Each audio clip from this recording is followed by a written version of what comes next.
white freestanding pipes that are buried in front yards and backyards everywhere. But few homeowners seem to really understand exactly what these pipes do or how important they are. So this week, I teamed up with Rob Graham, professional plumber in Wake and Johnston counties, North Carolina. He walked me through a full discussion of what exactly these crucial pipes are for. And that's what we're talking about next on The Honest Carpenter Show. These standing pipes that you sometimes see poking out of our lawns are known as sewer cleanouts. And they basically exist for one reason: to prevent your house from flooding with sewage. See, sewer cleanouts are typically located in two places outside of your home.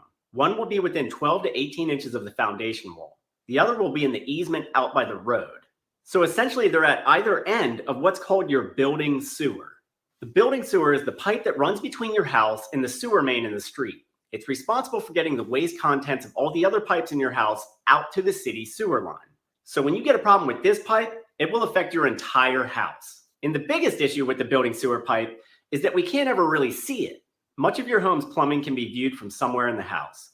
So when it has problems, we can find the problem and fix it. Even pipes hidden in walls create wet spots, letting us know that we have an issue. But the building sewer line in your yard is totally concealed. Often by the time we even realize it's having problems, it's too late. A total backup may flood your home with sewage and gray water, which is every homeowner's worst nightmare. Several things can cause these backups. The building sewer may have developed separations between pipe sections if it wasn't installed correctly. Or it could have sagged over time and possibly broken. When these things occur, tree roots begin seeking out the moisture that the pipe releases. They'll send spider roots into the pipe, filling it up. Or they'll squeeze the pipe from the outside, crushing it. And your sewer pipe doesn't even have to get broken to actually get clogged. Things like flushable wipes can clog it up, along with other household objects that get lost down drains. Grease is also a huge source of clogs, and that includes meat grease and the type of grease that comes from cooking starchy foods like pasta and potatoes. That stuff leaves a residue as well. Whatever the case, blockages can begin to form in the building sewer over time. Pretty soon, nothing flushed or drained can leave the house. So pressure builds up and it all comes back inside. A sewage flood in your house is a top-level disaster. Typically, it will trigger an insurance claim, which can get complicated. The insurance company may require remediation, which involves replacing all flooring, portions of the wall, anything that gets touched with sewage. It's extremely expensive and very disruptive to your life and possibly even your health. Sewage backups should be avoided at all costs. Fortunately, this is why your cleanouts exist. They're here to provide quick access to your sewer line to find, fix, and prevent major backups. Qualified plumbers like Rob can determine the health of your sewer pipe by running a camera through it.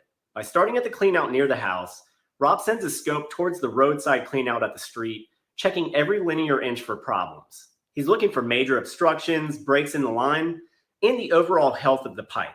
If the camera spots a bad section, he can then track the camera head using a locator, which scans for a radio signal coming from the scope. It's a pretty cool process. The locator sounds like this.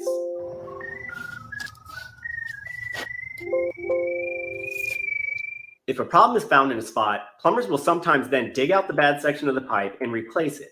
In other cases, they'll recommend replacing the whole sewer line at once just to avoid a lot of short-term problems in the near future.